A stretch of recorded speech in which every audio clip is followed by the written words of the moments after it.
ቅዱስ ስፍራ እንድንገኝ ከጥላህ በታች እንድናርፍ በክብር ውስጥ እንድንሰበሰብ ስለፈቀድክልን እናመሰግንሃለን።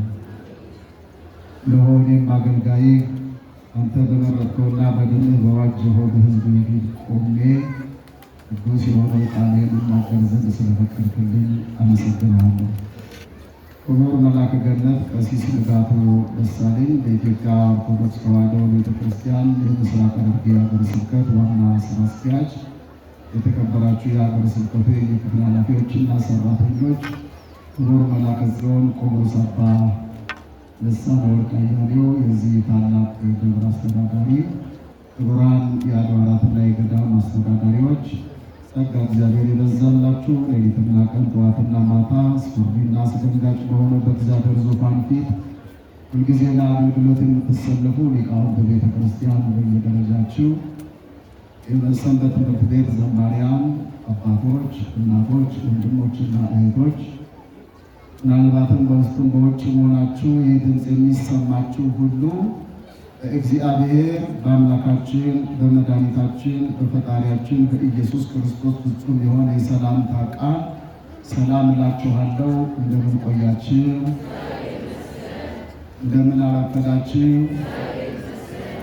እንደምን ሰነበታችሁ?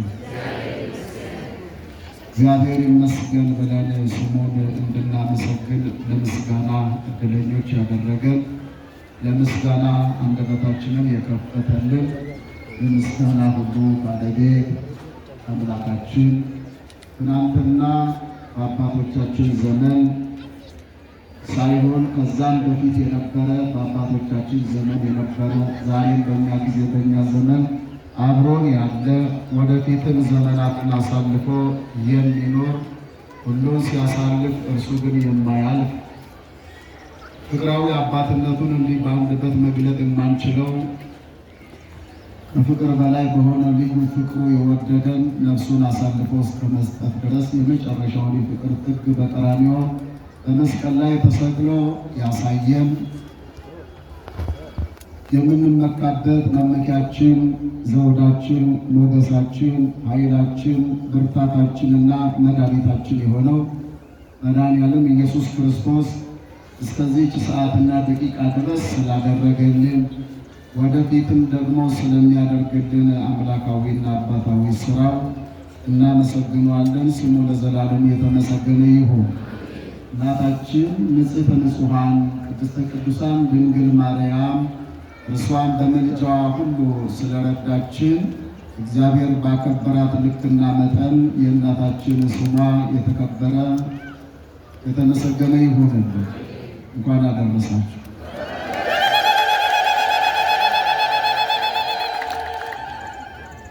አከይ ሰገለት ከኑፍ ገለታን ከን አፋን ንጉቴ ከሌሰ ከንቱሬ ሀረ ከንጅሩ በረበራን በረደ በርሴ ከንጅራቱ ዋቀዮ ኡማን ኬኒ ኦልማን ኑፍ ኦሌ ጎቻ ኑፍ ኦሌ ሁንዱማቲፍ ኡልፋታ መቃይሳቲፍ ገለን ያተው በገቲን ሲንገ ዋቀዮቲን ገለቴ ይፈታል።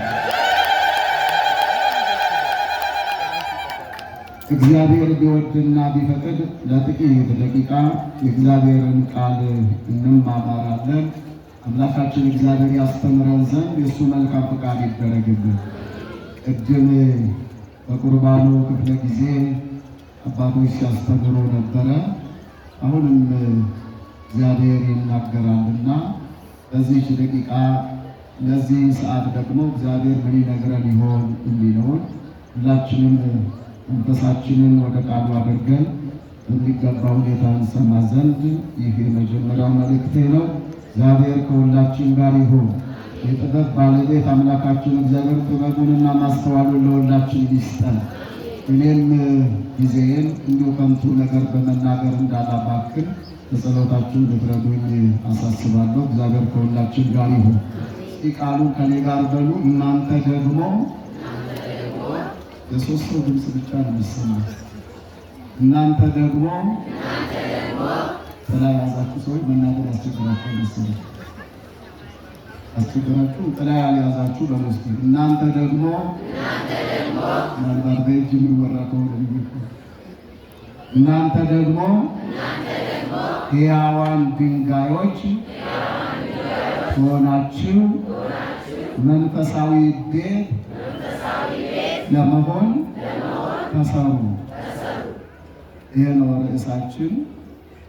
አንደኛ ጴጥሮስ ምዕራፍ 2 ቁጥር 5 ላይ ያለ ኃይለ ቃል ነው። ሙሉ ቃሉን አሁን እልላችኋለሁ። በዚሁ ቁጥር ላይ ያለው እናንተ ደግሞ እንደ ሕያዋን ድንጋዮች ሆናችሁ በኢየሱስ ክርስቶስ ለእግዚአብሔር ደስ የሚያሰኝ መንፈሳዊ መስዋዕትን ታቀርቡ ዘንድ ቅዱሳን ካህናት እንድትሆኑ መንፈሳዊ ቤት ለመሆን ተሰሩ ነው የሚለው ሙሉ ቃሉ። እንደ ርዕስ ያነሳ ነው። እናንተ ደግሞ ሕያዋን ድንጋዮች ሆናችሁ መንፈሳዊ ቤት ለመሆን ተሰሩ ነው። ምን አይነት ቤት? ምን አይነት ቤት? የቤተ ክርስቲያን አገልግሎት ሁሉን ያሳትፋል። አይደለም ወንጌል ይቅርና ቅዳሴው ራሱ የምዕመናን ድርሻ አለ። በቅዳሴው ክፍለ ጊዜ የካህኑ ድርሻ አለ፣ የዲያቆኑ ድርሻ አለ። ሁሉም በየድርሻው ተሰጥቶ እንቀበላለን። አብረን በፈጣሪ እናመሰግናለን። ሲቀጥል ደግሞ የስሜት ሕዋሳቶቻችን እንኳን በቅዳሴው ክፍለ ጊዜ ሙሉ የሰውነት ክፍላችን ሁሉ ይሳተፍበታል። 5ቱ የስሜት ሕዋሳት ሙሉ ይሳተፉበታል በቅዳሴ ነው። ያው በማየት ከሆነ የካህናቱ አገልግሎት መውጣት፣ መግባት፣ መዞር ያን ሁሉ በዓይናችን እናያለን። ዕጣኑ ሲጤስ በዓይናችን እናያለን እና የመሳሰሉ ነገሮች ዓይናችን በዚህ ጉዳይ ላይ ተሳትፈናል። በአፍንጫችንም ቢሆን ዕጣኑን ያሸታል፣ በዚህ ጉዳይ ላይ ተሳትፏል። ጆሮአችንም ቢሆን ቃጭሉን ይሰማል፣ ቃለ እግዚአብሔሩን ዜማውን ይሰማል። በመዳሰስም ቢሆን በመስቀሉ እንዳሰሳለን። ሙሉ ሰውነታችንና 5ቱ የስሜት ሕዋሳቶቻችን የሚሳተፉበት አገልግሎት ቢኖር ቅዳሴ ነው። በወንጌሉ ሰዓትም ደግሞ የሁላችን ተሳትፎ አስፈላጊ ነው። መድረክ ላይ ቆሞ የሚናገረው ሰው ብቻ ሳይሆን አዳማጩም ራሱ የራሱ የሆነ ድርሻ ነው። ማዳመጥ አንድ ድርሻ ነው። ሲጠየቁ መመለስ ደግሞ ሌላው ድርሻ ነው። ማመስገን ባለብን ሰዓትና ጊዜ ደግሞ እልል ለማለትና ለፈጣሪ ማጨብጨብና ማመስገን ደግሞ ሌላው ነው ማለት ነው። እግዚአብሔር ከሁላችን ጋር ይሁን። እግዚአብሔር ክፉ መንፈስ የድብርት መንፈስ እግዚአብሔር ይገስጽልን። ነቃ በሉ። ያላችሁበት ሁል ጊዜ እናገራለሁ። ያለነው በማን ቤት ነው? እስቲ ቀረብ አድርጉ ቃሉን። እግዚአብሔር የሚለው እየራቀ አስቸገረን መሰለኝ። በአባታችን ቤት በሉ እስቲ። አባታችን ማን ነው? እሱ እግዚአብሔር ነው። ስለዚህ ያለነው በማን ቤት ነው? ከገዛ በአባታችን ቤት እየኖርን የምን መሸማቀቅ ነው? ፈታ ብላችሁ የምትጠየቁትን መልሱ። የአባታችሁን የእግዚአብሔርን ቃል ደግሞ በሚገባ ስሙ ነው መልእክቴ። እግዚአብሔር ይርዳል። እግዚአብሔር ይርዳል። እንደው የማይረባ ወሬ የማይረባ ነገር የሆነ ግርግር እንኳን ከተማ ውስጥ ይፈጠር እኮ ወሬውን ለመስማት እንሮጣለን፣ እንሽቀዳደማለን። አንዳንዱማ እንቅፋት አነቅፎት የጎርፍ ጉድጓድ ውስጥ ወድቆ የሚሰበርም ማለት ነው ያለ ምክንያት። የእግዚአብሔር ቃል ሲባልና ከዚህ የበለጠ ውስጣችን በስሜት ሆኖ በሚገባ ሁኔታ ሊያዳምጥ ይገባል። ከዚህ ነው ሕይወት የሚገኘው። ከዚህ ነው ለመንሳችን የሚጠቅመውን ፍሬ ልናገኝ የምንችለው። ማን ከሚናገረው? እግዚአብሔር ከሚናገረው ቃል ማለት ነው። ስለዚህ ተዘጋጃችሁ? ለመስማት ተዘጋጅታችኋል? አሁን ያልተዘጋጃችሁ እስኪ አጨብጭቡ ብላችሁ ታጨበጭባላችሁ። እስኪ ያልተዘጋጃችሁ ሰዎች አጨብጭቡ። ሁሉም ተዘጋጅ። አይ መላከ ጽዮን በሚገባ አስጠንቅቋል ይመስለኛል። እግዚአብሔር ከሁላችን ጋር ይሁን። ይህን የምንላችሁ ለቀልድ ለዋዛ የቀልድና የዋዛ የፈዛዛ መድረክ አይደለም። ትኩረታችሁን ወደ ቃሉ ወደ ወንጌሉ እንድታደርጉ እንጂ እዚህ ላይ የዋዛ ፈዛዛ መጫወቻ ስፍራም አይደለም። ቃሉ የሚነገርበት ሕይወት የሆነው የእግዚአብሔር ቃል ምእመናን ሕያዋን ሆነው እንዲኖሩበት የሚነገርበት መድረክ የጌታ ውለታ በቀራንዮ ላይ የተከፈለ ውድ ዋጋ በየዕለቱ ሁልጊዜ አዲስ ርዕሰ ዜና የሆነውን የጌታን ቃል የምስራችሁን ቃል ወንጌሉ የሚነገርበት መድረክ እንጂ ዋዛ ፈዛዛ የሆነ ጨዋታ የሚነገርበት መድረክ እንዳልሆነ እዚህ ልክ እንድትረዱ ለእግዚአብሔር ስም አሳስባለሁ። እንግዲህ የትምህርታችን መነሻ ርዕስ እናንተ ደግሞ ሕያዋን ድንጋዮች ሆናችሁ መንፈሳዊ ቤት ለመሆን ተሰሩ። ሁላችንም መንፈሳዊያን ቤቶች ነን ብለን እናምናለን። ግን መንፈሳዊ ቤት ለመሆን መሰራት ያስፈልጋል። መጀመሪያ እንድንሰራ ሁልጊዜ እንድንታነጽ ደግሞ ቃሉ ሁልጊዜ ይነገረናል። የምንታነጸው የምንሰራው አሁን በምንሰማው በእግዚአብሔር ቃል ነው ማለት ነው። እንግዲህ ከሆነ የዛሬውን በዓል ቅድም በሰፊው ሲያስተምሩ ቆይተዋል። ሰምታችሁ ከሆነ እኔ እንኳን መቅደሱ ስሰማ ነበር። እናንተም ውጭ ሆናችሁ የነበራችሁ ሰዎች ሰምታችሁ ከሆነ ጥሩ ነው። የዕለቱ በዓል ከእመቤታችን ይህ አሁን ዛሬ የምናከብረው በዓል ከእመቤታችን 33ቱ ዓመታዊ አበይት በዓላት መካከል አንዱ ነው ማለት ነው። ሰኔ 21 ቀን ሰኔ 20 ቀን ትናንትና ዋዜማው ነው።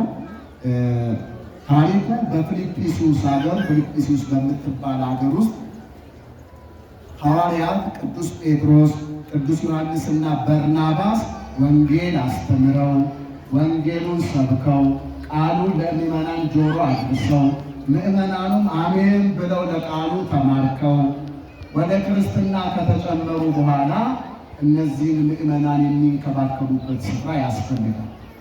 ስጋውና ደሙ የሚቀበሉበት ስፍራ ያስፈልጋል። ሲያጠፉ እንኳን ንስሐ የሚገቡበት ስፍራ ያስፈልጋል።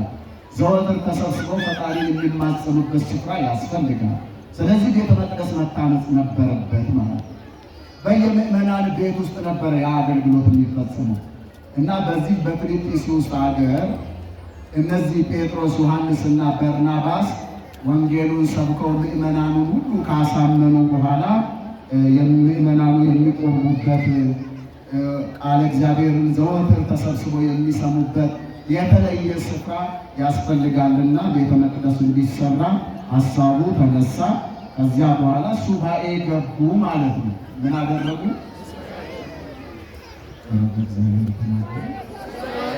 በጣም አስቸገርናችሁ። በጣም ደግሞ እግሬ እየተቀጠቀጠ እኮ ነው ቆሜ የምናገረው። ብዙ ሰዓት እኮ ነው ቆመን ያቆየ ነው ወይም ደግሞ ያረፈር ነው ማለት ነው። እንደ መዝናናት አትጠሩት፣ ግዴታ ስለሆነብን እኮ ነው ከፊታችሁ የቆመ። ስለዚህ እናንተ ደግሞ ስትጠየቁ በንቃት መልሱ ብለናችሁ ነበረና እንግዲህ አንድ ሰው ቢሆን የሚሰማ ካለ ልናገር፣ የማይሰማ ካለ እነዚህ ዛፎቹ በለው እየሰሙ እያደጉ ነው ያሉት፣ ጥላ የሆኑ ነው ያሉት። ስለዚህ የሚሰማ ለራሱ ብሎ ይሰማ፣ የማይሰማም ደግሞ ምንም ማድረግ አይቻልም። በግዴታ እባካችሁ እኔ የምናገረውን አድምጡልኝ አልላችሁ። እኔ ልናገረው እንጂ ቃሉ የእግዚአብሔር ነው ማለት ነው። የማነው ቃሉ? እግዚአብሔር ነው። ትንሽ እንደ ሌሎች አባቶች እንግዲህ አልመቻችሁም። የዚህ ትንሽ መድረክ ላይ ነጭ ናቸው። ምክንያቱም በሚገባ ሁኔታ ሰው ትኩረት ሰጥቶ ካልሰማ ለምን እንደማለት ነው። እናንተም እውነትን ጨብጣችሁ መሰረታዊ ነገሩን ጨብጣችሁ የዕለቱ ትምህርት ምን እንደሆነ በነፍሳችን ውስጥ ያለውን ድርሻ ዛሬ በመንፈሳችን ውስጥ ሊደረግ የሚገባው በመንፈሳዊ ሕይወታችን ውስጥ ማድረግ የሚገባንን ምን ነገር ነው ተምረን የምንገባ የሚለውን መስማት ካልቻሉ ኪሳራ ነው። እናንተም ፀሐይ ውስጥ ቆማችሁ ወንበር እንኳ አቅርበንላችሁ አይደለም፣ የሚቆረቆር ድንጋይ ላይ፣ ጠጠር ላይ፣ አፈር ላይ ተቀምጣችሁ እኮ ነው። ይህ ሁሉ ሆኖ ቤታችሁን ጥላችሁ መጣችሁ። ምናልባት የምትነግዱ ሰዎች ንግዳችሁ ሁሉ ጥላችሁ መጣችሁ። አሁን እዚህም ደግሞ ቃሉን ሳንሰማ ምንም ሳንጣለስ ብንገባ ምን ዋጋ ነው? ኪሳራ ውስጥ ገባ። እዚህ እየሰማችሁ ያላችሁ እስኪ አንዴ እግዚአብሔርን አመስግኑ። በጣም እየሰማችሁ ያልነበራችሁ ደግሞ አንድ ጊዜ አመስግኑ እስኪ። አይጠፉም፣ ከየቦታው አይጠፉም።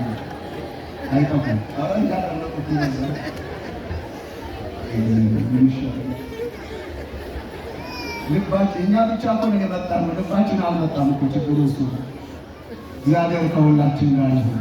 ይሄ አሁን መጨረሻ ላይ ግን ያሉትን ሰዎች እግዚአብሔር ልባቸውን ይመልሳል። ምንድን ነው ወደ ማለታችን ጥፋት ሆኖ እንዳትሉ ያለ ቦታው ነው ያላችሁት። ደግሞ እውነታቸው ነው ሊሆን ይችላል፣ እየሰሙ አይደለም ሊሆን ይችላል፣ ያንኑ ምስክርነት ሊሆን ይችላልና ስለዚህ በትናንትናው ዕለት እነዚህ ሰዎች ሱባኤ ገቡ፣ ፈጣሪን ለመኑ። ዝም ብሎ ሰው ተብሎ ቤተክርስቲያን አይሰራም። ፈጣሪን በጸሎት መጠየቅ ያስፈልጋል። እሱ ካልፈቀደ ሊሆን ነገር አለ የለም። ዳዊትም ራሱ የእግዚአብሔርን ቤተ መቅደስ ለመስራት መጀመሪያ ሱባኤ ነው የገባ። ጸሎት ጸለየ፣ ወደ ፈጣሪ ሱባኤ ገባ። በሱባኤ ውስጥ ግን የተገለጠለት ከቤተ መቅደሱ በላይ የሆነ ምስጢር ነው የተገለጠለት። ናሁ ሰማይ ናሁ በኤፍራታ ወረከብናሁ ውስተ ኦመ ገዳም እያለ የወልደ እግዚአብሔርን በሥጋ ማርያም በምድር ላይ መገለጥ እሱን የተገለጠለት ነበር ከቤተ መቅደሱ በላይ ሆነ። ስለ ቤተ መቅደሱ ጉዳይ ግን ለእሱ አልነበረም። የቤተ መቅደሱ ጉዳይ በአንተ አይደለም የሚሰራው ከአንተ አብራክ በሚወጣው በልጅ በሰሎሞን ነው ተብሎ እግዚአብሔር ነገረ። ስለዚህ እኛ ስላሰብን ብቻ ቤቱን መስራት አንችልም። እግዚአብሔር የፈቀደለት ብቻ ነው። እንዲህ ስንላችሁ አብጠራ ነገር ሊመስላችሁ ይችላል። እንደው እግዚአብሔር ያነጸ ቤተ ከንቶ ይጻሙ ሊያንሱ ቢለውን እዚህ ላይ ብንጠቀመው ምን ችግር አለ? ቤትን ካልሰራኩ ቤተሰቦች በከንቱ ይለፋሉ። አንድም ትዳር ሊሆን ይችላል፣ አንድም ዓለማዊ ቤት ሊሆን ይችላል።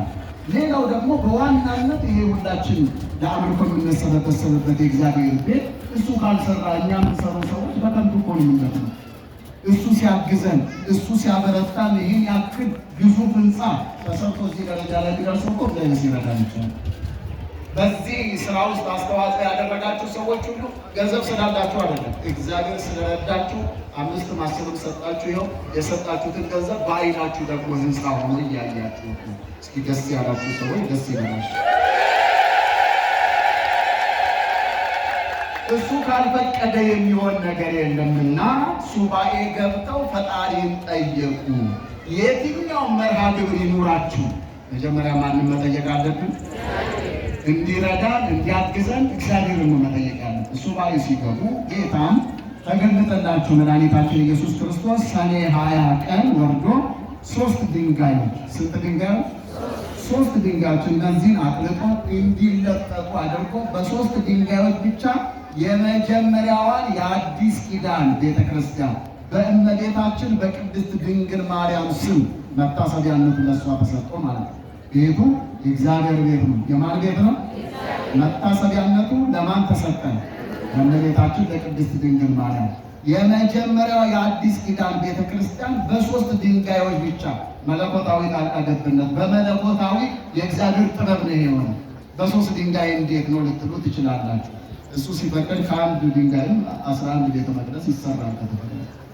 ላሊበላን ሄዶ ማየት ተገቢ ነው። ምናልባት እሱ ፍልፍል ሊሆን ይችላል።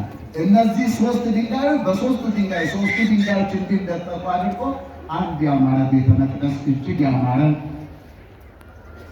ቅኔ ማኅሌት ቅድስትና ቤተ መቅደስ ያለው ራሱን የቻለ መንፈሳዊ ትርጉም ያለው ከላይ እስከታች ራሱን የቻለ መንፈሳዊ ትርጉም ያለው ቤተ መቅደስ ሰኔ 20 ቀን በትናንትናው ዕለት ጌታችን መድኃኒታችን ወርዶ ጸሎታቸውን ሰምቶ የመጀመሪያዋን ቤተ መቅደስ የአዲስ ኪዳኗን በፊልጵስዩስ ሀገር በእመቤታችን በቅድስት ድንግል ማርያም ስም እንዲሰራ አደረገ። ከዚያ በኋላ ዛሬ ሰኔ 21 ቀን ቅዳሴ ቤቷ ተፈጽሞ ጌታችን ራሱ ቀድሶ ሥጋውና ደሙ ምዕመናኑ የተቀበሉበት ልዩ ቀን ነው። ይችን ቀን እናስታውሳለን። የመጀመሪያዋ በአዲስ ኪዳን ማለት ነው። በብሉይ ኪዳን ቤተ መቅደስ ነበረ ሰሎሞን ያሰራው። የመጀመሪያዋ የአዲስ ኪዳን ቤተ መቅደስ በፊልጵስዩስ ሀገር ውስጥ በእመቤታችን የተሰራችው ናት እና ሕንጸታ ይባላል። ሕንጸታ ማለት ያው የእመቤታችን የቅድስት ድንግል ማርያም በስሟ የተሰየመው ቤተ መቅደስ የታነጸበት ቀን እንደማለት ያለ አነጸ ከሚለው የወጣን ሕንጸታ የሚለው በሴት ዝርዝር ማለት ነው። እናም ይሄ ነው ታሪኩ። እንግዲህ ቅዳሴው በዛሬው ዕለት ቅዳሴ ቤቱ የተፈጸመበት ነው። በማንም ግለሰብ የተሰራች አይደለችም። ዲዛይኑ ማንኛውም ሙያው ጥበቡ ጠቅላላ ሀሳቡ የእግዚአብሔር ሀሳብ ነው ማለት ነው። የመለኮታዊ የእግዚአብሔር አሰራር ነው። በሰው ምናባዊ ዕቅድ ሳይሆን በራሱ በፈጣሪ መለኮታዊ መገለጥና ጥበብ የተሰራች ቤተ መቅደስ ናት ማለት ነው። እንግዲህ ከሰዋዊ ጉልበት የላቀች ቤተ ክርስቲያን በማንም ምድራዊ ንጉሥ አዋጅ አሊያም ደግሞ በባለጸጋ በግለሰብ ፋይናንስ ወይም ደግሞ በሌሎች ሁሉ አይደለም መጀመሪያዋ የተሰራች። ዛሬ ሁላችንም ለበረከት አስተዋጽኦ የምናደርገው ሊኖር ይችላል። ዞሮ ዞሮ ግን ጠቅላላ ስራው መለኮታዊ የእግዚአብሔር ስራ። አናጺዎች፣ ኢንጂነሮች የምናውቃቸው እዚሁ በመካከላችን ያሉ ናቸው። ገንዘቡም እና ከእናንተ ነው ሲሰበሰብ የነበረ። ስራው ግን የማን ነው? የማን ነው? ተናገሩ። ምክንያቱም እሱ ባይሰራ ኖሮ ሰሪዎች በከንቱ ይደክማሉ። በምስሉ ሰሪዎች ምን ይሆናሉ? በከንቱ ይደክማሉ። ይህ መጽሐፍ ቅዱስ የሚለው በመዝሙረ ዳዊት ላይ ማለት ነው። እና ይሄ ነው እንግዲህ ወደ ዋናው ርዕስ ልመለስ። ስለ በዓሉ ቅድም ስንማር ስለነበረ ማለት ነው። ርዕሱ ምን ነበረ? እስቲ አስታውሱ።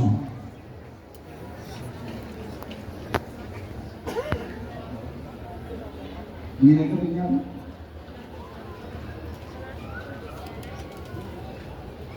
ሽልማት አለው የሚነግረኝ እጅ አውጥቶ የሚነግረኝ ርዕሱ እጅ ማውጣት አንዱ ስነ ምግባር ነው ያልኩት። ስሙን እጅ አውጥቶ ይመልስ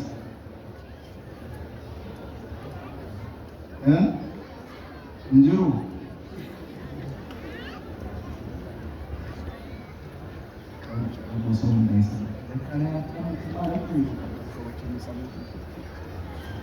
እናንተ ደግሞ በሉ እስቲ ሕያዋን ድንጋዮች ሆናችሁ ሕያዋን ያልኩኝ እኮ እናንተ ዝም ብላችሁ ድንጋይ ሆናችሁ ከሆነ አስቸጋሪ እኮ ነው። ሕያዋን ነፍስ ያለው ማለት እኮ ነው። ያኛው ግዑዝ ድንጋይ ነው። እናንተ ሕያዋን ድንጋዮች ሆናችሁ መንፈሳዊ ቤት ለመሆን ተሰሩ። እስኪ ድገሙ። እናንተ ደግሞ ሕያዋን ድንጋዮች ሆናችሁ መንፈሳዊ ቤት ለመሆን ተሰሩ። እንደው ነገ ጠዋት ቤታችሁ የሁላችሁም ቤት ባውቅ እያንዳንዳችሁ ቤት መጥቼ ዛሬ 1 ሚሊዮን ብር ይሸለማላችሁ የትናንቱ ርዕስ ንገሩኝ እስቲ ብላችሁ እንኳን ነገ ዛሬ ወደ ማታ ራሱ ይሄዳል። እዚሁ ሆነን እየጠፋብን ማለት ነው። እግዚአብሔር ከሁላችን ጋር ይሁን። ስለዚህ ይህንን ርዕስ ሐዋርያው ቅዱስ ጴጥሮስ ይህንን መልእክት የጻፈው በስደትና በመከራ ውስጥ ለነበሩ አማኞች የጻፈው ነው ማለት ነው። ተስፋ እንዳይቆርጡና በማንነታቸው እንዲጸኑ ያበረታቸው ዘንድ የጻፈው መልእክት ነው። ማነው እሱ? ቅዱስ ጴጥሮስ እያልኳችሁ እግዚአብሔር ትሉኛላችሁ። መቼም እግዚአብሔር ይሆናል ብላችሁ ነው። አንዱ ቄስ ነው አሉ፣ ቅኔ አያውቅም። አንዱ መርጌታ ደግሞ ቅኔ እያደረጉ እንዲህ እያሉ ቅኔ ሲናገሩ ቄሱ ደግሞ ከጎኑ ነው መልካም ነው ይላል። ቅኔ እኮ ያውቁ መልካም ነው ይላል። ምን አውቀው ነው አንተ? አይ መቼም እሱ ክፉ አይናገሩም ብዬ ነው። ሀሳቡ ጥሩ ነው፣ ቅንነቱ ጥሩ ነው። የእሱ መቼም እግዚአብሔር ይሆናል በግምት ነው የምትነግሩ። ቅዱስ ጴጥሮስ ነው የጻፈው እኮ መልእክቱን። አንደኛ ጴጥሮስ በሉ እስቲ ርዕሱ ምን ነገራችሁ? አንደኛ ጴጥሮስ ምዕራፍ 2 ቁጥር 5 ላይ ያለው ቁጥር 5 ምዕራፍ 2 ቁጥር 5 ስንተኛ ጴጥሮስ? አድራሻው ነው ይሄ የቅድም የነገርኳችሁ የርዕሱ አድራሻ እዚህ ነው፣ ከመጽሐፍ ቅዱስ ማለት ነው። አንደኛ ጴጥሮስ ምዕራፍ 2 ቁጥር 5 ላይ። ስለዚህ ማን ነው የጻፈው? እግዚአብሔር እንዳትሉ። በማን የጻፈው? ቅዱስ ጴጥሮስ። በማን ትእዛዝ? በማን መንፈስ? ቃሉ የማን ነው? እግዚአብሔር ነው። ጸሐፊው ቅዱስ ጴጥሮስ ነው። መልእክቱን የጻፈበት ምክንያት በስደት ያሉ ሰዎች ማንነታቸውን ሳይለቁ በማንነታቸው ጸንተው እንዲቆዩ የጻፈበት ጉዳይ ነው ማለት ነው። እና ክርስቲያን ዝም ብሎ የሚቀመጥ ሳይሆን እንግዲህ የእግዚአብሔር ማደሪያ ለመሆን በየቀኑ የሚታነጽ የሚሰራ ማንነት ያለው ነው። ብዙ መፍረስ ያለበት ማንነት አለ ነው። መፍረስ ያለበት መጠረብ ያለበት ማንነት አለ። እንደምታውቁት ድንጋይ በሜዳ ሳለ አንደኛ ቆሻሻ ነው፣ አፈር ነው እንጂ ነው አይደለም። ከአፈር ተቆፍሮ ሲወጣ አፈር ነው፣ ጭቃ አለው፣ በየቦታው የወዳደቀ ነው። ስለዚህ ቆሻሻ አለው ማለት ነው። ሁለተኛ ሸካራ ነው፣ ጉጻጉጽ ነው። ሲቀጥል ቅርጽ የለውም፣ ዝም ብሎ ሼፕለስ ምትሉ እንደዛ አይነት ነገር ነው፣ ቅርጽ የሌለው። ከዛ በኋላ ስለዚህ ምን ይሆናል? ይገረፋል፣ ይጠረባል፣ ደግሞ ይሰባበራል ማለት ነው። ዝም ብሎ ግን አለ በባለሙያ በማን አልኳችሁ? በባለ ግንበኛ ዝም ብሎ ቅርጽ የሌለው ቅርጸ ቢስ የሆነውን ድንጋይ ከሆነ ቦታ አንስቶ ቅርጽ ሰጥቶ ጠርቦ ሞርዶ አስተካክሎ ለሚፈለገው ጉዳይ ለሚፈለገው ዓላማ ያውለዋል ማለት ነው። ዛሬ ስለ ግንበኛ ነው የምነግራችሁ። ይቅርታ አድርጉልኝ። ያው ኢንጂነሪንግ ባንክ ማለት ምን መጽሐፉ ላይ ያለ ስላለው ጉዳይ ነው የምነግራችሁ። እየሰማችሁ ነው? እስቲ ወደ ቤት የገባችሁ ሰዎች ልበሉ።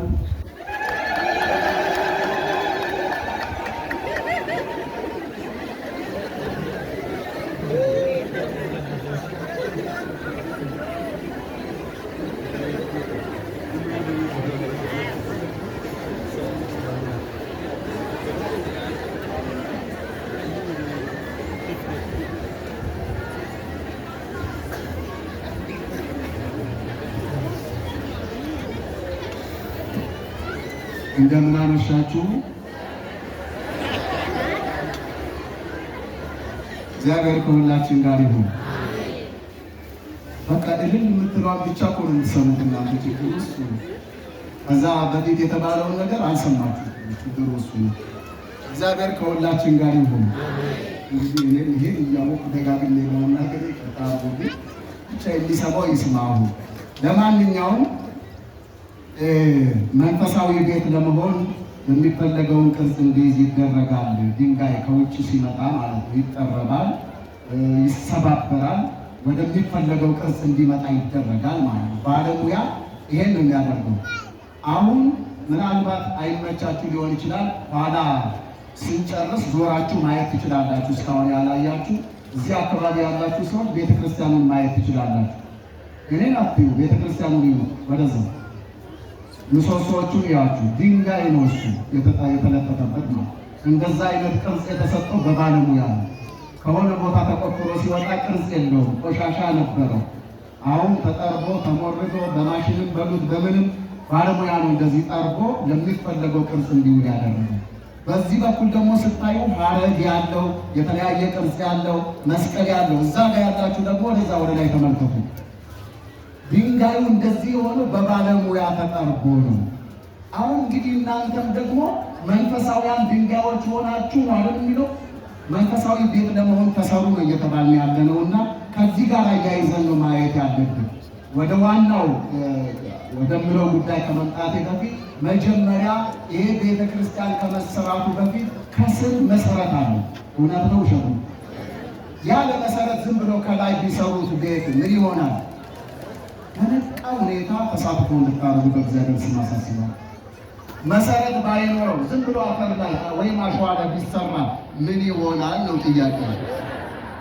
ምናልባት በኪራይ ቤት ያላችሁ ሰዎች ይቅርታ አድርጉ። እኛ ምንም የምናውቀው ነገር የለም፣ አንዱ በሰራው ነው በኪራይ እየኖርን ያለ ነው ልትሉ ትችላላችሁ። ምናልባት ሰርታችሁ የምታውቁ ቤት ሰርታችሁ ያላችሁ ሰዎች ግዴላችሁ፣ እናንተም ተስፋ አትቁረጡ። ለእናንተ የሆነ የተሰራ ቤት በሰማይ አለ። ቤታችን በሰማይ ነው፣ ሀገራችን በሰማይ። የሰራችሁ ሰዎችን ነገ ጥላችሁ ትሄዳላችሁ። ስለዚህ ጭራሹ ተስፋ ቆርጣችሁ ደግሞ ጆሮውን እንዳትሉ፣ እስካላችሁ ድረስ ኑሩበት። ስንሄድም ደግሞ የቀረሱ ይኖሩበታል፣ ችግር የለውም። ግን ጊዜያዊ ነው ማለት ነው። ምንም አሽቆጥቁጠን አሳምረን ብንሰራው ጊዜያዊ ነው። ለእኛ የሆነ የተሰራ ኪራይ ቤት የሌለበት በየወሩ ክፍያ የሌለበት ለእኛ የሆነ አይን አይቶት የማያውቅ በሰው ጥበብ ያልተሰራ በመንፈሳዊ ጥበብ በእግዚአብሔር በመለኮታዊ ስራ የተሰራ ልዩ ቤት በላይ በሰማይ እንዳለን መጽሐፍ ቅዱስ ይናገራል። ሀሳቢ ያመነጨሁት ጉዳይ አለ። ስለዚህ በዚህ ልትጽናኑ ይገባል። ቤት የሌላችሁ የሆነ ሆኖ ዝም ብሎ አፈር ላይ እንዶ ድንጋይ እንገንባ ቢሉ አፈር ላይ ዝም ብሎ ቢሰራ ምን ይሆናል? ለምንድን ነው የሚወድቀው? ማን ነው የሚጥለው? መሰረት ስለሌለው ማን ነው የሚጥለው? ንፋስ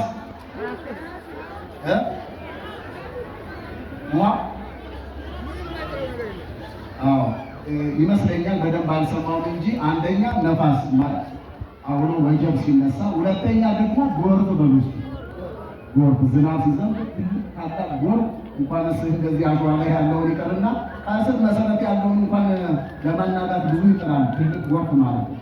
ስለዚህ አሁን ዝናብ በዘነበ ጊዜ ጎርፍ በጎረፈ ጊዜ ያንን አሸዋ ከሰው ተከፍ ሲያደርገው ህንፃው አብጦ ይደፋል ማለት ነው። እውነት ነው ውሸት ነው? ለምንድን ነው? መሰረት ላይ ስለሌለው መሰረት ስለሌለው። ስለዚህ አሁን መሰረቱና የማዕዘኑ ድንጋይ ክርስቶስ ነው። ማነው እሱ? በደንብ ስሙ። መሰረቱ ማን ነው? የማዕዘኑ ራስ ማን ነው? አሁን እኛም ድንጋዮች ነን። የሚገርማችሁ የመለኮቱ ተካፋዮች ሆነናልና ይላል። እርሱ በግ ነው፣ የቀራንዮ በግ እንለዋለን። እኛም በጎች ነን። እርሱ እረኛ ነው፣ እኛም ካህናት እረኞች እንባላለን። እርሱ ድንጋይ ተብሏል፣ እኛም መንፈሳውያን ድንጋዮች ሁኑ እየተባልን ያለ ነው። እርሱ የሆነውን ሁሉ እንድንሆን ነው። ያ ማለት እሱ እግዚአብሔር ነውና እኛ እግዚአብሔር እንሆናለን አይደለም። ቢሆንም ደግሞ ትንንሽ እግዚአብሔሮች ይቆሉን በምድር ላይ ወንዙን ሄደን መጥለቅ እንችላለን፣ በወንዙ ላይ ስልጣን ሰጥቶናል። ዛፍን ሄደን መቁረጥ እንችላለን፣ በዛፉ ላይ ስልጣን ሰጥቶናል። የደን ሚኒስቴር ላይ ሰማሁ። ይሄ እውነቱ በሁሉ ላይ ስልጣን ሰጥቶናል። ያን ያክል በአንድ ጊዜ ጠብ የሚያደርግ መርዝ ያለው እባብ እንኳን ግንባራችንን መሸከም አይችልም። ካየን ወዲያውኑ ይጠፋል። ዘሎ ቢነድፈን እኮ ይችላል፣ በቀላሉ ሊጥለን ይችላል። በግንባራችን ላይ ሞገስ የሰጠን ማን ነው? ፍጥረታት ሁሉ እንዲገዙልን ያደረገ ማን ነው? እንደዛም ያስፈራ አንበሳ እኮ ሰው ሲያይ እኮ ያው ዞር ነው የሚለው። ብቻ ከተናኩለ ነው ግዴታ እንትን ካለው ብቻ ወደ ሌላ አመፅ ይገባ ካልሆነ በስተቀር ማለት ነው። ለሙከራ ብላችሁ ደግሞ እንዳትበሉ። ለማንኛውም የመሰረቱና የማዕዘኑ ድንጋይ ማን ነው? እሱ። አሁን እኔና እናንተ ድንጋዮች ከሆን በማን ላይ መታነጽ ያለብን ማለት ነው? መሰረት በሆነው በክርስቶስ ላይ ነው ልንታነጽ የሚገባው። መሰረቱ እሱ ነው።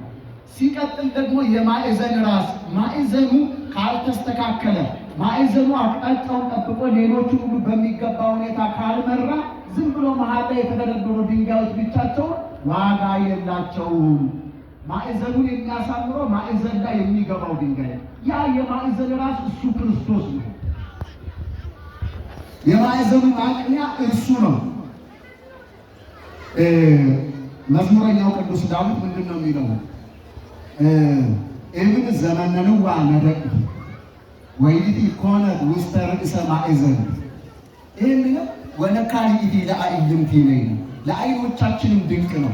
ግንበኞች የናቁት ድንጋይ የምን ራስ ሆነ? የማዕዘን ራስ ሆነ። ይሄ ትንቢት ለመድኃኒታችን ለኢየሱስ ክርስቶስ የተነገረ ትንቢት። ግንበኞች የተባሉት አይሁዳውያን ሊቀ ካህናት ነን የሚሉቱ የመቅደሱ አገልጋዮች ነን የሚሉቱ መንፈሳውያን ሆነ ሌሎችን መንፈሳውያን እናደርጋለን ብለው በዚያ ዘመን ሲጋጋጡ የነበሩት ካህናቱ እነሱ የናቁት፣ ባለሙያዎች ነን የመቅደሱ አገልጋዮች ነን ብለው የነበሩት እነሱ የናቁት እርሱ ኢየሱስ ክርስቶስ የማዕዘን ራስ ሆነ። ክብርና ምስጋና ለስሙ አጠራሩ ነው። ስለዚህ መሰረቱ ማን ነው? የማዕዘኑ ራስ ማን ነው? ጌታችን መድኃኒታችን ኢየሱስ ክርስቶስ በውስጡ። መሰረቱ ማን ነው? በሉት እንጂ ጌታችን መድኃኒታችን ኢየሱስ ክርስቶስ በውስጡ። ይኸውላችሁ ለዩ እግዚአብሔር ስንልና ኢየሱስ ስንል ትርጉሙ ሊለያይ ይችላል። የሚለያይበት ደግሞ በደንብ አዳምጡኝ። ይለያያል ብላችሁ ይሄንን ይዛችሁ እንዳትሄዱ። ኢየሱስ ስንል በስጋ ማርያም መገለጡን መግለጣችን ነው። ስጋ የለበሰውን እግዚአብሔር ወልድ ኢየሱስ ክርስቶስን ነው ማለት ነው። ስጋ ከመልበሱ በኋላ የወጣለት ስም ነው ኢየሱስ። እንግዲህ በብሉይ ኪዳን ምናልባት ኢያሱ ሊሆን ይችላል። ኢየሱስ የሚለው በአዲስ ኪዳን የወጣለት ስም ነው። ኢየሱስ ትይዋለሽ ብሎ መልአኩ ቅዱስ ገብርኤልም ተናግሮ እንደነበረ ማለት ነው። ስለዚህ ኢየሱስ የሚለው ይሄ ነው። እግዚአብሔር የሚለው ደግሞ ዓለም ከመፈጠሩ በፊት ራሱ ከተፈጠረ በኋላ ፍጡራን እግዚአብሔር ብለን የምንጠራበት ነው ማለት ነው። ታዲያ ኢየሱስ ራሱ እግዚአብሔር አይደለም ወይ ካላችሁ፣ አዎ እግዚአብሔር ነው። አዎ እግዚአብሔር ነው። አሁን ኢየሱስ ክርስቶስ ሙሴና እስራኤላውያን ከግብፅ ሲወጡ ባህሩን ከፍለው ሲሻገሩ ባህሩን አሻገራቸው ብንል፣ አዎ ያን ጊዜም ነበር አሻገራቸው። ኢየሱስ የሚለው ግን እዛ ጋር አይደለም አገልግሎት የሚሰጥ ቦታውን አውቀን ነው ማስቀመጥ መቻል። በዛ በብሉይ ኪዳኑ ደግሞ እግዚአብሔር እያለ ነው የምንናገረው። በአዲስ ኪዳኑ ደግሞ ተሰቀለ የምንለው እርሱ ኢየሱስ ክርስቶስ ነው። እየሰማችሁ ነው? ግን እግዚአብሔር ከሁላችን ጋር ይሁን። ስለዚህ ማዕዘኑ ማን ነው? ጌታችን በውስጡ መድኃኒታችን ኢየሱስ ክርስቶስ። ኢየሱስ አንገት ጌታችን አምላካችን ፈጣሪያችን መድኃኒታችን ኢየሱስ ክርስቶስ ነው። በዚህ ያክል ክብር በሚገባ ሁኔታ የምትጠራው ቤተክርስቲያን ሌላ ቦታ የእውነት አታዩት። ስለዚህ ጌታችን መድኃኒታችን ኢየሱስ ክርስቶስ መሰረቱ እሱ ነው። የማዕዘኑ ራስም እሱ ነው። ጉልላቱም እሱ ነው። ካስፈለገ የቤተ ክርስቲያን የመጨረሻ የህንፃው ውበት እሱ ነው ማለት ነው። እናም በሐዋርያትና በነቢያት መሰረት ላይ ታንጻችኋል፣ የማዕዘኑም ራስ ድንጋይ ክርስቶስ ኢየሱስ ነው ይላል ኤፌሶን ምዕራፍ 2 ቁጥር 20። ኤፌሶን ማን የጻፈው? ማን መልእክት ነው?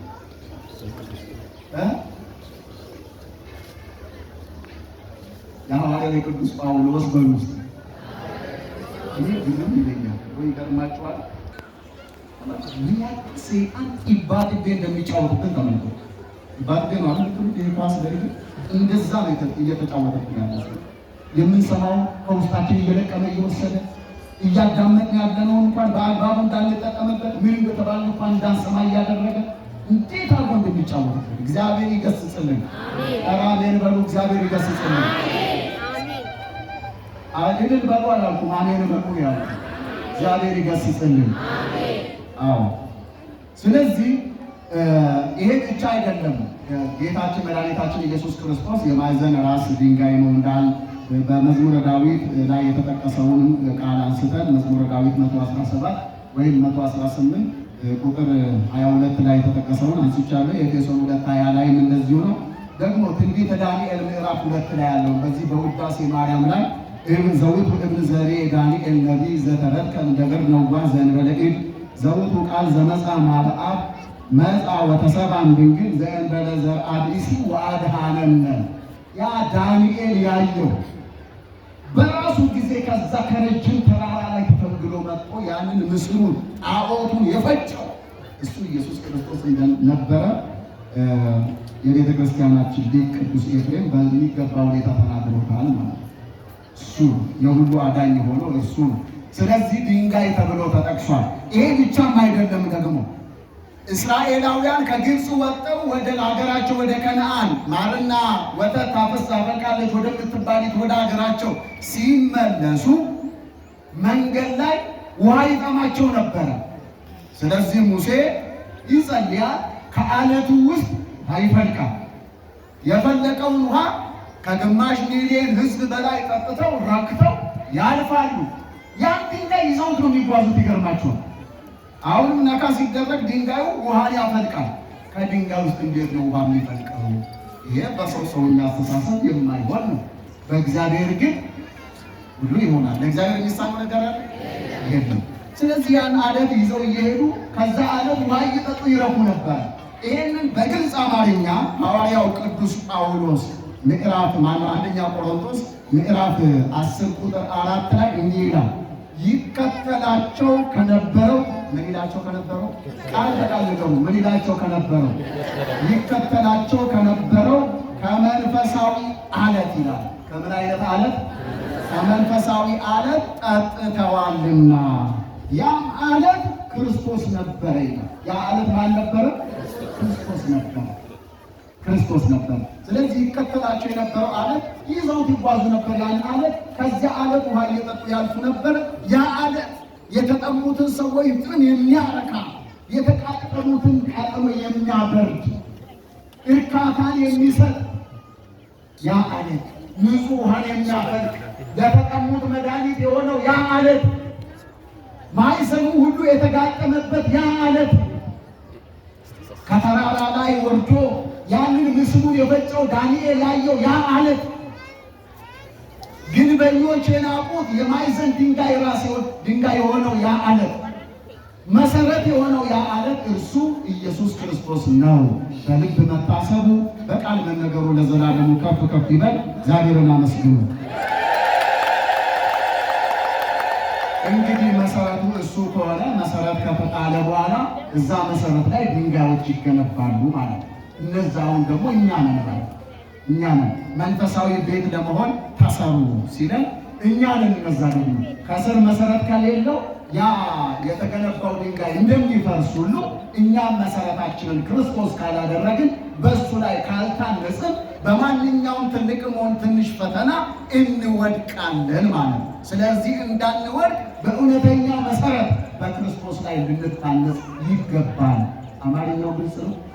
ግልጽ ነው? በእውነት እሺ፣ ይሄ ነው ማለት ነው መሰረቱ። እሱን ወዲያ አድርገን እንታነጽ ብለን እዚህ ጋር ብንሰበሰብ ዋጋ የለው። መሰረት የሌለው ቤት ቅድም እንዳልኳችሁ ወንጌልም ላይ የተጻፈ ቃል እኮ ነው። በወንጌልም ላይ የተጻፈ እውነት ነው። አሸዋ ላይ የተመሰረተ ቤት ጎርፍ በመጣ ጊዜ አሸዋውን ከስር ያነሳዋል፣ ቤቱ ይወድቃል፣ አወዳደቁም ክፉ ይሆናል። ንፋስ ይነፍሳል፣ ንፋሱ ይገፈዋል፣ ያ ቤት ይወድቃል፣ አወዳደቁ ክፉ ይሆናል ይላል። እንወድቃለን። አሁን መታነጽ ያለብን በማን ላይ ነው? በማን ላይ ነው? በእውነተኛው መሰረት በክርስቶስ ላይ የታነጽን ልንሆን ይገባል። እንደ ድንጋይ ተጠረጥን ትምህርቱ ወይስ እንዴት?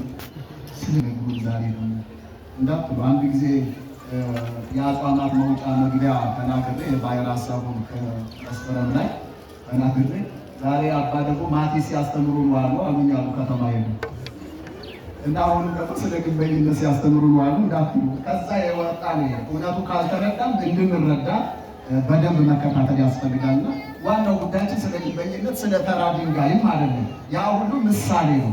እውነተኛው ግን እኔና እናንተ ነን ማለት ነው። ለዚህ መንፈሳዊያን ድንጋዮች መሆን አለብን። በእውነተኛው መሰረት በክርስቶስ ላይ ታንጸን ወደ ላይ ከፍ ስንልም ማዕዘኑን ሊያስተካክል የሚችለው የማዕዘኑ ራስ ማን ነው? እሱ ክርስቶስ ነው። ከላይም ጉልላቱ ራሱ ማን ነው? የመጨረሻ ለቤቱ ሞገስና ውበት የሚሰጠው ጉልላቱ ማን ነው? እሱ ራሱ መድኃኒታችን ኢየሱስ ክርስቶስ ነው። ከላይ ውበታችን እሱ ነው፣ ከታችን መሰረታችን እሱ ነው። ማዕዘኑ የተስተካከለበት በሱ ነው። እኛ ከመካከል የምንገባ ድንጋዮች ነን ማለት ለእግዚአብሔር ቤት ለመሆን ልንሰራ እንደሚገባ ነው መጽሐፍ ቅዱስ የሚናገረው እና ከማዕዘኑ ጋር ካልተጋጠሙም ጽናት የላቸውም እነዚህ ድንጋዮች፣ ውበትን የላቸውም ማለት ነው። ፍልፍል ድንጋይ ካልሆነ በስተቀር በአንድ ድንጋይ ቤት አይሰራም። እውነት ነው ውሸት ነው? ምናልባት መለኮታዊ እግዚአብሔር ስራ ካልሆነ በስተቀር በአንድ ድንጋይ ብቻ ካልተፈለፈለ ማለት ዝም ብሎ አንድ ድንጋይ ብቻ ከሆነ ቦታ አምጥቼ በሱ ቤት መስራት እንችላለን? በሱ ብቻ ይሰራል? ስለዚህ ብዙ ድንጋዮች ያስፈልጋሉ አይደለም? አዎ። ስለዚህ ብዙ ድንጋዮች ያስፈልጋሉ። አንዱ ድንጋይ እዚህ ጋር መስመር ጠብቆ በስነ ስርዓቱ ቱንቢው ይታያል፣ ዋልኩ ይታያል፣ በሚገባ በስነ ስርዓቱ ይቀመጣል። ይኸውላችሁ ቱንቢው ከተሳሳተ ዋልኩን ከለቀቀ ቤቱ ነገ ከነገ ወዲያ ያ ግድግዳ ሊፈርስ ይችላል። ይህም ባለሙያዎች በሚገባ ቢገልጡ ጥሩ ነው። ቱንቢውን ጠብቆ በቀጥታ በስነ ስርዓቱ ነው። እኔና እናንተም የተወለጋገደ ክርስትና ካለን እንደዚህ ሆነን እንፈርሳለን። አንድም ዋልኩን ካልጠበቀ ቱንቢውን ካልጠበቀ ሲያዩትም ራሱ አያምርም። እኔና እናንተም መንፈሳዊ ዋልካችንን ጠብቀን በሚገባ ተደርድረን ካልታነጽን በስተቀር ስንታይም ለእይታ የማንመችነን መጨረሻም ደግሞ ጽናት የለንም እንፈርሳለን ነው ማለት ነው። ይሄ ነው እና አንዱ ድንጋይ እዚህ ጋር ይደረጋል፣ አንዱ ድንጋይ እዚህ ጋር ይደረጋል፣ አንዱ ድንጋይ እዚህ ጋር ይደረጋል፣ ሌላው ደግሞ ከላይ ይመጣል። እንደዚህ እየተደራደረ ድንጋዮቹ እርስ በእርስ ተጠባብቆ ይያያዛል። በዚህ አይነት ሁኔታ ነው ቤቱ የሚሰራው። እንደዚሁ ሁሉ አንድ ምዕመን ብቻዬን ተገንጥዬ እጸድቃለሁ ማለት አይቻልም። ቤተ ክርስቲያን ሲባል ከህንፃው በዘለለ በዋናነት የምዕመናን አንድነትና ህብረት፣ የተከፋፈለ ማንነት ክርስትና አይደለም። በአንድነት እንደነዛ ድንጋዮች እርስ በእርስ ልንጠባበቅ ልንያያዝ ይገባል ማለት ነው። እየሰማችሁ ነው? አንዱ አንዱን እየገፈተረ መገልባት አይሆንም። አንዱ አንዱን እየገፈተረ መታነጽ አይሆንም። መፍረስ ነው የሚሆነው። ለአሁኑ የታነጸ ሊመስለን ይችላል፣ ኋላ እንፈርሳለን። ከአጠገብ ያለውን አንዱን ሕያው ድንጋይ አትገፍትረው። እሱ ለአንተ ይኸውልህ ድንጋይ የዱሮ አሮጌ ቤት ለማፍረስ ስትሉ እንደው ተውት፣ መሬት ላይ ያለውን ሊሾ እንኳን ለማፍረስ ስትሉ መጀመሪያ አንዷን ድንጋይ እስክትፈነቅሉ ድረስ ብዙ ያደርጋል። ከዛ በኋላ አንዱ ድንጋይ ከተፈነቀለ በኋላ ሌሎች አቅም የላቸውም፣ እየተፈለፈሉ ይሄዳሉ። ከመካከላችሁ አንድ ሰው አንድ ምዕመን እንዲጎድል አታድርጉ። በእኔና በእናንተ የተበላሸ ስነ ምግባር አንድ ምዕመን ከክርስትና ውስጥ ሊወጣ አይገባም። ሁላችን ተያይዘን ነው መጽደቅ ያለብን። ሁላችን ተያይዘን ነው ታንጸን የእግዚአብሔር ቤት መሆን ያለብን እና ቅድም እንዳልኳችሁ ድንጋዩ ከተለያየ ስፍራ ላይ ሲመጣ ቆሻሻ እንዳለ ሁሉ እኔና እናንተም ብዙ የቆሸሸ ማንነት አለን። ቅርጽ የለውም እንደተባለ ሁሉ ብዙ ክርስትና ወይም መንፈሳዊ ቅርጻችንን ያበላሸ በርካታ ነገር አለብን። ስለዚህ በብዙ ባለሙያው ክርስቶስ ነው። በእሱ ቃል በደንብ አድርገን መጠረብ አለብን ማለት መዶሻ ቃሉ ራሱ ነው። የጌታ ቃል ነው መዶሻ የምንጠረብበት። ምናልባት እግዚአብሔር ራሱ የተለያየ ፈተና ሊያመጣብን ይችላል። እየተጠረብን ቢሆንስ? ልንታነጽ፣ ልንገነባ፣ ቤቱ ልንሆን እግዚአብሔር እየሰራን ቢሆንስ? ያ ድንጋይ ዝም ብሎ ከሆነ ቦታ እንደመጣ የሆነ ቦታ ቢገባ ያበላሻል። ውበትም የለውም፣ ጭቃም አለው። ከሲሚንቶ ጋርም አያያዝም። ጭቃው አፈሩ ሊጸዳ ይገባል። ያ ጉጻጉጽ የነበረው ደግሞ እሱ ተጠርቦ በሚገባ ክብ ከሆነ ክብ፣ አራት ማዕዘን ከሆነ አራት ማዕዘን፣ አሊያም በሚፈለገው ሼፕ ልክ ማለት ነው። በእንደዛ አይነት ሁኔታ እንደሚጠረበው ሁሉ ብዙ መጠረብ ያለበት ማንነት አለን። ይህን ዋሸት አንችል። ይሄው ምላሳችን ራሱ መጠረብ አለበት። ምስልን እንጠረባለን እንዳትሉ በእግዚአብሔር እኔ እየተረዳችሁ ነው ብዬ ነው የማስበው። ምክንያቱም በ21ኛው ክፍለ ዘመን ይሄን ያክል የደነዘዘ ሰው የለም። ትንሽ ሲነገረው ሰው በቀላሉ የሚረዳ ነው ብዬ ስለማምን እና ምላሳችን ብዙ ጋኔት እየተናገረ ነው። ዛሬ ሰው እያማ ነው። ክፉ ወሬ እያወራ ነው። ክፉ ወሬ እያመላለሰ ነው። አንዳንዴ ደግሞ ፈጥረን ጭምር የሌለ ነገር ፈጥረን እገሌና እገሌ ለማቧጨቅ ለማጣላት ከመቅደሱ አገልጋዮች ጀምሮ ስንት ጉድ ያለ በጣም ያሳዝን። አገልጋዮች ነው የእግዚአብሔር ቤተ መቅደስ ነው እንዳለ። አሁን ይሄ ማንነት መጠረብ የለበትም። ኧረ ነገሩ መጠረብ የለበትም። ከዚህ ማንነታችን ጋር በእውነት የእግዚአብሔር ቤት ነው እንዳለን። ለእግዚአብሔር ቤት ለመሆን አንችልም እኮ ሕያዋን ድንጋዮች መሆን አልቻልንም። ለግንባታ የሚመች ድንጋይ መሆን አልቻልንም። ለግንባታ የሚመች ድንጋይ እኮ በሚገባ ሁኔታ ሼፑ ተጠብቆ ነው። ስለዚህ ይሄ ማንነት ሊጠረብ ይገባል። ሌላው ተውት። አሁን እስቲ ስሙኝ፣ እግዚአብሔር እንዲሰማችሁ አንድ ጊዜ ስሙኝ። አሁን በዚህ ሰዓት ከ3 ከ4 ሰው ጋር የተጣላ ሰው የለም። እስካሁን ድረስ ይቅር ያልተባባላችሁ ሰዎች የላችሁ። ማንን ነው የምንሸነግለው? ማንን ነው የምንዋሸው? ታዲያ ይሄ ማንነት መጠረብ የለበትም ወይ? በእግዚአብሔር ቃል መጠረብ አለበት። በእግዚአብሔር ቃል መዶሻ ይሄ ማንነት መፍረስ አለበት። እግዚአብሔር በሚፈልገን ቅርጽና ልክ መሆን አለብን። ሸካራ መሆን የለብንም። ሸካራ ማንነታችን ተጠርቦ መስተካከል አለበት። የተቀባብን አፈርና ጭቃ ካለም ያ ማንነታችን ሊወገድ ይገባል። ንጹህ መሆን አለበት። ዋና መልእክት ይሄ ነው። የተወደዳችሁ የእግዚአብሔር ቤተሰብ ይሄ እጃችን እኮ ብዙ ግብ ሰርቷል። ምንም ውሸት እኮ የለውም። ከቤት ሰራተኛ ብንል ሰራተኛ ያለን ሰዎች የላባቸውን ዋጋ ቀርጥፈን በልተናል፣ ወስደናል። አንዳንዶችንም ገፍትረን ጥለናል። በዚህ እጃችን ጧፍ ይዘን እንመጣለን። እንዴት አድርጎ ይቀበል እግዚአብሔር ይሄንን? አንተ ያመጣውን የ50 ሺህ ብር፣ የ20 ሺህ ብር፣ የ30 ሺህ ብር ጥላ፣ አንቺ ያመጣሽውን ጥላ ከእጅሽ እግዚአብሔር እንዴት አድርጎ ይቀበል? መጀመሪያ ይሄ ማንነት መፍረስ የለበትም? ያ የተበላሸ ነገር መፍረስ አለበት እኮ። እሱ ነገር መስተካከል አለበት። አንዳንድ ጊዜ መቅደም የሚገባውን ነገር ማስቀደም ትተን መከተል የሚገባውን ነገር እያስቀደምን እኮ ነው እየከሰርን ያለን። ከጸሎታችን ከምናችን ወደ ቤቱ ከመምጣታችን በፊት መስተካከል ያለበት ማንነት አለ። ይህን አንዋሽም። እግዚአብሔርም ያውቃል። ያቆየን ለምንድን ነው ብንል እኛ ንጹሐን ሆነን ሳይሆን እሱ በባሕርዩ ቅዱስ ስለሆነ ፍቅር ስለሆነ እንዲሁ ስለወደደ ለመውደዱ ምክንያት የለበትም። እኛ ብንወደው ምክንያታችን ብዙ ነው። ለምን? በሰላም ያሳደረን እሱ ነው። አሁን የቆየቆም ያለነው በሱ ነው። የፈጠረን እሱ ነው። ኧረ ስንቱ ተዘርዝሮ ያውቃል። ምክንያታችን ብዙ ነው እሱ ለማመስገን። እሱ ግን እኮ ለእኔና ለእናንተ ይህን ያክል ፍቅር ሲገልጥልን ምንም ምክንያት የለም። በእኛ ምክንያት ነው የኖረው እንዳንል እኛ ከመፈጠራችን በፊትም ነበረ። እናመሰግነዋለን እንዳንል እኛ ከመፈጠራችን በፊትም በባሕርዩ ምስጉን ነበረ። አሁን የምናመሰግነው በእርሱ ነው። ስብሐቲሁ ዘእምኀቤሁ ወውዳሴሁ እምዚአሁ። የእርሱ ከእርሱ የሆነውን ምስጋና በእርሱ ኃይልና ጉልበት ሆነ ለእሱ እናቀርባለን ማለት ነው።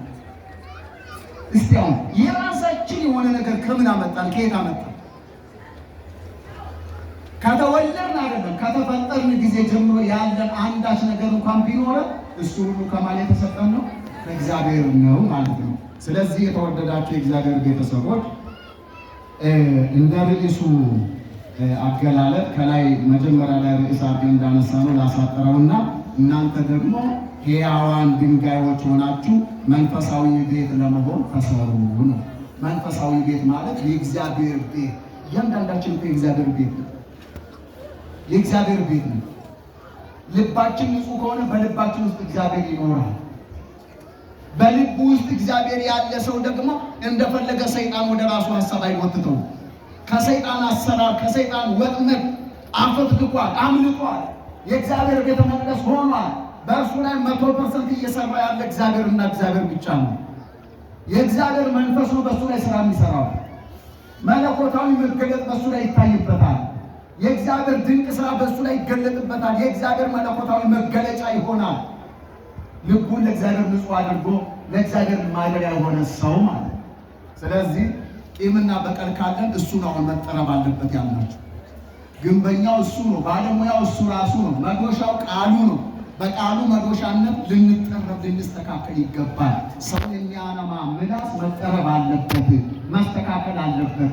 ለምስጋና ቅርጹን የያዘ መሆን መቻላል። ለምስጋና እጃችን እንደዚህ ለምስጋና ለምጽዋት ቅርጽ የያዘ መሆን አለ። ከዛ ውጪ ነው የሚሰራ ከሆነ ቅርጽ ቢስ ሆኗል። ለዚህ አሁን ለምላችሁ መንፈሳዊ ቤት መሰራት አይችልም።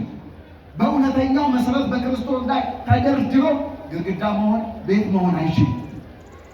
እና የተወደዳችሁ የእግዚአብሔር ቤተሰቦች ብዙውን ጊዜ እናንተ ራሳችሁ ናችሁ ያባከናችሁብኝ። ትንሽ አርዝም ያለው እስከዚህ ሰዓት ከኛ ጋር አሁን ያስተማረን እግዚአብሔር ስሙ የተመሰገነ ነው። አሁንም እንግዲህ እንደፈረደባችሁ ልጠይቃችሁ፣ ርዕሱ ምን የሚል ነው?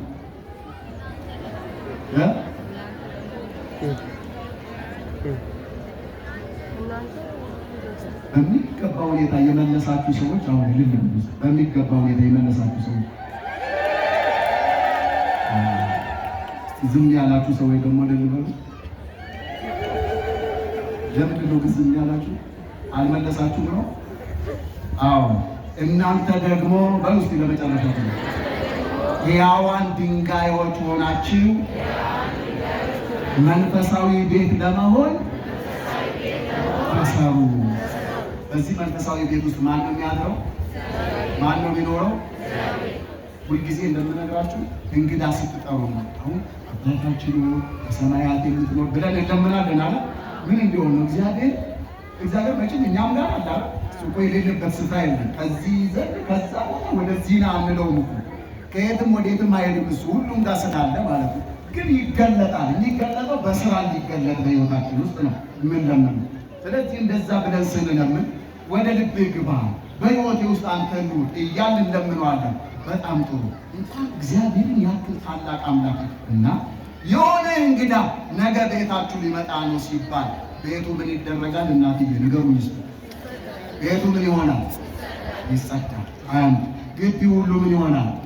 ይጸዳል። ምናልባትም ካስፈለገ ቄጠማ ይጎዘጎዛል። እቃዎች ሁሉ መስመራቸውን ጠብቆ የተዝረከረከው ሁሉ እንዲህ እንግዳ ሊመጣ ነው ምናምን። በነገራችን ላይ እንግዳ ሲመጣ ብቻ ነው እቃ መስመሩን ጠብቆ መቀመጥ ያለበት። ባለቤታችሁ ሲመጣ ምን አለ መስመር ጠብቆ ቢቀመጥ እና እንደዛ ነው። እንግዳ እንኳን ሲመጣ ጫፍ ተጎዝጉዞ ምናምን ነው ይጤሳል። የሰንደሉ ዕጣኑ ይጤሳል። በቃ ጀበናው ምናምን ብዙ ነገሩ ፕሮቶኮሉን ጠብቆ በስነ ስርዓቱ ነው። ማዕድ ከጣለ ተብሎ የሆነ ሰውዬ ወይም የሆነ ሴት እንግዳ ነው። ለሰው ይሄን ያክል ክብር አለ። በጣም ጥሩ። ከዚህ በላይ ሰማይና ምድርን የፈጠረን እግዚአብሔርን ወደ ሕይወቴና አግባልን ስንል እንደው በቆሸሸ ቤት ውስጥ መቆየት ነው። በቆሸሸ ማንነታችን ውስጥ ነው የምንጠራው። መጀመሪያ መጸዳት የለበትም። ሰው ሲያማ የነበረ አንደበታችን ንስሐ መግባት የለበትም። ክፉ ሲሰራ የነበረ እጃችን ንስሐ መግባት የለበትም። በቂምና በበቀል የቆሰለው ልባችን መስተካከል መፈወስ የለበትም። መጠረግስ የለበትም። ይሄ ሲሆን ስንጠራው ንጹሕ ልብ ውስጥ እግዚአብሔር ነው። የእግዚአብሔር ማደሪያዎች ነን፣ ለስሙ ነን። በተግባር ግን ፕራክቲካሊ ነን ወይ ሲባል ደግሞ እኛና ፈጣሪ ብቻ ነው የምናውቀው ማለት ነው። ግን ተስፋ አትቁረጡ እንጂ አባቶች እኮ በዚህ ሕይወት ውስጥ ኖረውበታል። አዲስ ልምምድ እኮ አይደለም የምንነግራችሁ። የእግዚአብሔር ማደሪያ ሆነው እኮ አልፈዋል ብዙ ቅዱሳን። እዚህ መካከላችንም ማንነቱ የማይታወቅበት ፈጣሪ ብቻ የሚያውቀው የተቀደሰ ማንነት ያለው ለእግዚአብሔር የተመቸ ሰው ይኖራል። የለም እኮ አንድ አብዛኞቻችን ነው እያልን ያለን እንጂ እግዚአብሔር ሰው ነው። እንደውም ይገርማችኋል፣ አንዳንድ ጊዜ እዚህ በር ላይ የተቀመጠው የኔ ቢጤ ሁሉ ዝም ብሎ የኔ ቢጤ እንዳይመስላችሁ። አንዳንድ ጊዜ እግዚአብሔር ራሱ በእንደዚህ ያለ ሁኔታ ይለምናችኋል ቤታችሁ ድረስ መጥቶ። እኔና እናንተ ደግሞ ትንሽ ፕሮቶኮሉን የጠበቀ ሰው ነው ወደ ቤት ምንትን አንተ በለዛ ተነስተን እዛ ወዲያ ተቀመጥ እናባርራቸዋለን። ሄዴን ጨምሮ ማለት እናንተ ብቻ ነው ወደኞች እኮ ነው ብቻ እንደዛ ነው። ስለዚህ የተወደዳቸው እግዚአብሔር ቤተሰቦች እግዚአብሔር ማደሪያዎች ነንና እንዲህ ነው የመጀመሪያዊቱ ቤተ መቅደስ የአዲስ ኪዳን ቤተ መቅደስ ህንፃዋ በፊልጵስዩስ ሀገር ለእመቤታችን መታሰቢያ ሆና የተሰራችበት ቀንና ቅዳሴ ቤቷ ነው ዛሬ። ዋና ታሪኩ ይሄ ነው። በዚህ ውስጥ ግን በዋናነት መማር ያለብን እያንዳንዳችን የእግዚአብሔር ቤተ መቅደሶች ነን። ህንፃው እዚህ የተሰራ እኛ እንድንሰራ ነው። ህንፃው እየተገነባ ያለው እኛ እኔና እናንተ በመንፈሳዊ ሕይወት እንድንገነባ ነው፣ እንድንጸና ነው። መሰረታችንን ክርስቶስን አድርገን በቃሉ ታንጸን እንድንኖር ነው ማለት ነው። ይሄ ያስፈልገበት ነው። እኛ እየፈረስን ከሆነ እሱ ቢሽቆጠቆጥ ምን ዋጋ አለው? እየሰማችሁ ነው? እኛ እየፈረስን ንስሐ ሳንገባ በደል እየፈጸምን ሁልጊዜ ፈጣሪን እያሳዘንን ክፉ ንግግር እየተናገርን ሰውን እያማን እንዲህ እያደረግ ራሳችን በቁመና እየፈረስ በተሽቆጠቆጠ ቤት ውስጥ መጠን ስሩ ብንቆም ምን ዋጋ? እኛ እንድንታነጽ እኮ ነው የቤት ያስፈልጋል። እንዲህ አሳምረን እየሰራን ያለን እኮ እኛ አምረን እንድንኖርበት እኮ ነው። ያማረ መንፈሳዊ ሕይወት እንዲኖረን እኮ ነው። እውነታው ከእውነታ ውስጥ እንዳንወጣው ዋና ነገሩ ይሄ ነው። ይሄ የተሰራው እኛ እንድንሰራ፣ እኛም ማንሰራ ከሆነ የቤቱ መሰራት ዋጋ የለም፣ ዋጋ የለም። ስለዚህ የሁላችንም ህብረት በአንድነት የእግዚአብሔር ቤተ መቅደስ ይባላል። አንድ በሉ፣ አንድ በሉ። እያንዳንዳችን ደግሞ አንድ ሰው በግሉ ራሱ የእግዚአብሔር ቤተ መቅደስ ይባላል። ሁለት በሉ። ህንፃ ቤተ መቅደሱ ራሱ ደግሞ ቤተ መቅደስ ይባላል። ሶስት በሉ። ስለዚህ ቤተ መቅደስ የሚለው ስንት ትርጉም አለው? አንደኛው ምንድን ነው? የምዕመናኑ ህብረትና አንድነት ነው ማለት። ሁለተኛው የእያንዳንዳችን ልብ በሉ። ሁለተኛው ሶስተኛው ህንፃው ነው። ሶስተኛው ይህም በደንብ ልትይዙ ይገባል። እስከዚህ ሰዓት ከኛ ጋር ሆነ ያስተማረን አምላካችን እግዚአብሔር ስሙ የተመሰገነ ይሁን። ሌላው የእግዚአብሔር ቤተ መቅደስ የተባለች እመቤታችን ቅድስት ድንግል ማርያም ራሷ ነው። ቅደሰ ማኅደሮ ልዑል እግዚአብሔር ማደሪያውን ቀደሰ የተባለላት እመቤታችን ቅድስት ድንግል ማርያም ንጽሕናዋን ቅድስናዋን ጠብቃ እንድትኖር ከእናቷ ማኅፀን ጀምሮ መንፈስ ቅዱስ ለዚህ ዓላማ አዘጋጅታ የእግዚአብሔር ቤተ መቅደስ ናት።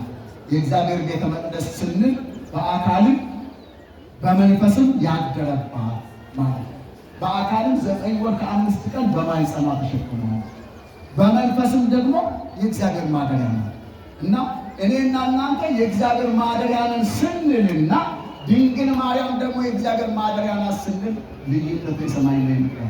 እንዴት በሉ?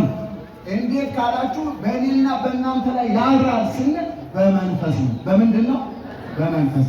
እመቤታችን ቅድስት ድንግል ማርያም ላይ ግን በመንፈስም በአካልም ነበር ያደረባት።